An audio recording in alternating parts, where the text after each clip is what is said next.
तो यहाँ पे जो अक्यूज है ना उनको उन बटालियन के ऊपर, जो 9th बटालियन है उनके ऊपर चार्जेस है जो कि लगाए गए। अक्यूज किया गया है कि अक्यूज जो लोग थे कुकी मिलिटेंट के, उनको चांस है जो कि दिया गया है स्केप करने के लिए, सेफ जोन में निकलने के लिए, है ना। ये केस है जो कि इनके ऊपर दायर करा गया है। बाकी फ्रंट पेज पे कुछ भी खास इंपॉर्टेंट नहीं है। आज हमारे लिए इंपॉर्टेंट है जो कि 9 अगस्त, आज वर्ल्ड ट्राइबल डे दोस्तों आपको देखने को मिलता है, आदिवासी दिवस और international day of the world indigenous people, ये भी इसको कहा जाता है। हर साल 9 अगस्त को दोस्तों मनाया जाता है। हमारे कंट्री में जैसे कि आपको मालूम है कि हमारे फॉरेस्ट को कंजर्व रखने, प्रोटेक्ट रखने में हमारे ट्राइबल पॉपुलेशन का बहुत बड़ा हाथ है। उनके कल्चर, उनके ट्रेडिशन, उनका जो तौर तरीके हैं वो फॉरेस्ट के साथ में काफी को एग्जिस्ट करके रहते हैं, जिससे मदद मिलती है कि फॉरेस्ट भी आगे थ्राइव होते हैं, बढ़ते हैं और ट्राइबल पॉपुलेशन को भी मदद मिलती है ना। 9 अगस्त को पूरे देश के अंदर, पूरे दुनिया में जो है मनाया जाता है ताकि हम लोग अवेयरनेस और जो राइट होते हैं ट्राइबल पॉपुलेशन के, उनके राइट का हम लोग ध्यान रख सके। 2018 के अंदर एक नेशनल रिपोर्ट है जो कि निकाली गई थी ट्राइबल पीपल हेल्थ को लेकर, जो कि गवर्नमेंट को सबमिट करी गई थी। इसमें एक एक्सपर्ट कमेटी बनाई गई थी कि हमारे ट्राइबल लोगों की हमें बहुत ध्यान रखने की जरूरत है, वहां पे बहुत प्रॉब्लम्स है। अभी छत्तीसगढ़ के अंदर आपको मालूम है रिजर्वेशन भी दिया गया है। एक्चुअली के अंदर अगर आप कभी ट्राइबल बेल्ट को देखोगे ना तो सच में आज से 50 साल पीछे है डेवलपमेंट के अंदर, है ना। अगर आप उनके न्यूट्रिशन लेवल देखोगे, अगर आप उनके डिजीज को देखोगे तो बर्डन वहां पे ज्यादा है, डिजीज का न्यूट्रिशन लेवल कम है, ज्यादा फैसिलिटीज होती नहीं है, मेडिकल फैसिलिटीज भी अवेलेबल होती नहीं है ना। तो इस दिवस की जो सबसे पहले शुरुआत हुई थी वो यूनाइटेड नेशन के अंदर 1982 में जेनेवा में इसकी मीटिंग है जो कि हुई थी, और उसके बाद में 1994 से जो है इसको डिक्लेरेशन है जो कि यूएन के द्वारा किया गया।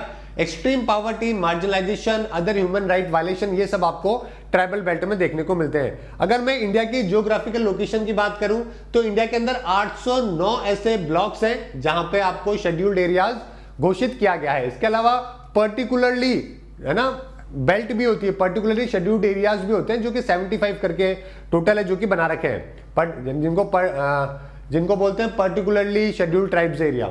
इसके अलावा टोटल ब्लॉक जो है वो 809 के आसपास है। अगर आप 50% जो पॉपुलेशन देखोगे जो कि नियर बाय 5.5 करोड़ के आसपास है, वो शेड्यूल्ड एरिया के बाहर रहती है, यानी कि बहुत ज्यादा स्केटर्ड है और बहुत ही मार्जिनलाइज्ड माइनॉरिटी के तौर पर रहती है। देश के अंदर आज के टाइम पे 8 से 9% है जो कि टोटल ट्राइबल पॉपुलेशन है, जो कि 10 करोड़ से भी ज्यादा है। 10 करोड़ अपने आप में बहुत बड़ा नंबर होता है ना। चाइल्ड न्यूट्रिशन यहाँ पे 50 चाइल्ड माल न्यूट्रिशन की जो समस्या है वो आपको 50% ज्यादा देखने को मिलेगी जो नॉर्मल से है। मलेरिया और टीबी के जो केसेस हैं वो भी आपको 11 गुना ज्यादा देखने को मिलेंगे ट्राइबल बेल्ट के अंदर। हालांकि पॉपुलेशन देश में सिर्फ 8.6% है, लेकिन 50% जो मलेरिया की डेथ होती है वो ट्राइबल पॉपुलेशन वाले एरिया के अंदर ही होती है। तो आप सोच सकते हैं कि कितना ज्यादा डिजीज का बर्डन यहाँ पे देखने को मिलता है। पब्लिक हेल्थ केयर की बात करें तो जितने भी गवर्नमेंट रन इंस्टीट्यूशन है, जैसे कि प्राइमरी हेल्थ सेंटर्स है, हॉस्पिटल्स है, ये सब 40% के आसपास आपको डेफिशिएंट है जो कि देखने को मिलेंगे, है ना। मेडिकल डॉक्टर्स तो बहुत ही कम है जो कि वहां पे प्रैक्टिस करने के लिए जाते हैं। फंड के भी गवर्नमेंट ने वहां पे डेवलपमेंट के अंदर फंड भी अपने आप में एक प्रॉब्लम है। हालांकि धीरे धीरे उसके ऊपर भी काम है जो कि सरकार कर रही है, रिलीज भी कर रही है, लेकिन प्रॉब्लम यही है कि वहां पे स्कूल हो गए, हेल्थ केयर इंस्टीट्यूशंस हो गए, मेडिकल हॉस्पिटल्स हो गए, इनकी सुविधाएं बहुत ही कम है। अगर मैं भील प्रजाति की भील के बारे में बात करूं तो देश में लार्जेस्ट ट्राइब जो है वो भील प्रजाति है। 38% टोटल शेड्यूल्ड ट्राइबल पॉपुलेशन इन्हीं की देखने को मिलेगी। 2011 के सेंसस के हिसाब से दोस्तों भील जो है, और गुजराती, मराठी और इनकी जो लोकल लैंग्वेज है भील, वो भी बोलते हैं ये लोग। छत्तीसगढ़, गुजरात, मध्य प्रदेश, महाराष्ट्र, राजस्थान, है ना, त्रिपुरा, हर जगह पे आपको भील प्रजाति है जो कि देखने को मिलेगी। सेकंड नंबर पे गोंड प्रजाति है जो कि लार्जेस्ट ट्राइब है जो कि है, और ये आपको सेंट्रल और साउथ सेंट्रल रीजन जो है आंध्रा, तेलंगाना, महाराष्ट्र, मध्य प्रदेश, उड़ीसा, बिहार, इस वाले बेल्ट के अंदर आपको देखने को मिलेगी। ओके, इनके बहुत ही डाइवर्स कल्चर होता है, कंसिस्टेंट कल्चर नहीं होता है। अलग अलग लैंग्वेजेस में अलग अलग जगह के हिसाब से ये भाषाएं जो कि बोलते हैं। कौन से स्टेट में हाईएस्ट ट्राइबल पॉपुलेशन है अगर आपसे ये पूछा जाए तो सेंसस 2011 के हिसाब से मध्य प्रदेश है ना। इसके अलावा और भी कई सारे राज्यों में आपको ट्राइबल पॉपुलेशन मिलेगी, जैसे कि उड़ीसा में भी है अच्छी खासी 20 से 25%, महाराष्ट्र, राजस्थान, छत्तीसगढ़, ये सारे राज्यों के अंदर आपको हाईएस्ट शेड्यूल्ड ट्राइब की पॉपुलेशन आपको देखने को मिलती है। इसके अलावा गवर्नमेंट के द्वारा कई सारे इनिशिएटिव ट्राइबल वेलफेयर को लेकर लिए गए हैं, जैसे कि अनमाया एक स्कीम है, 1000 स्प्रिंग इनिशिएटिव है, प्रधानमंत्री Adarsh Gram Yojana, TRIFED, digital transformation of tribal schools है ना, मंत्री वंदन योजना है, रेसिडेंशियल स्कूल है एकलव्या, ये सारे के सारे मॉडल जो है वो इसलिए चलाए गए ताकि ट्राइबल वेलफेयर है जो कि हम लोग कर सकें।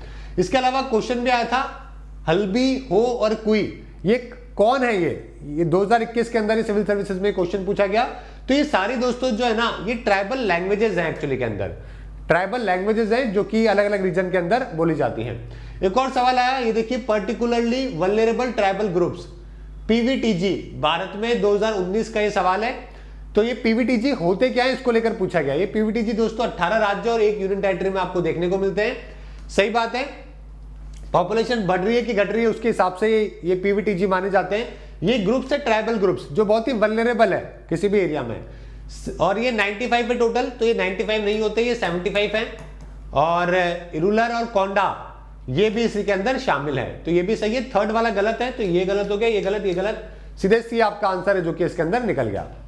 इसी प्रकार से नेक्स्ट बात करें पेज नंबर 12 की, तो यहां पे जुलाई 2023 को दोस्तों हॉटेस्ट मंथ ऑन रिकॉर्ड है जो कि दर्ज किया गया है। आपको जान के हैरानी होगी कि पूरे देश के, पूरे दुनिया के इतिहास में, हमारे अर्थ के इतिहास में जब से हम लोग हमारे मंथली टेम्परेचर रिकॉर्ड करने लगे हैं, जुलाई जो अभी गया है 2023 का सबसे ज्यादा हॉटेस्ट है जो कि हमारे अर्थ के इतिहास में रहा है, सबसे ज्यादा हॉटेस्ट। कैसे, वो मैं आपको बताऊंगा मैं, ठीक है। इसके अलावा जन विश्वास बिल के बारे में बात करेंगे, प्रपोज्ड है जो कि सेंट्रल गवर्नमेंट के द्वारा किया गया। क्या है ये भी हम लोग पढ़ने वाले हैं।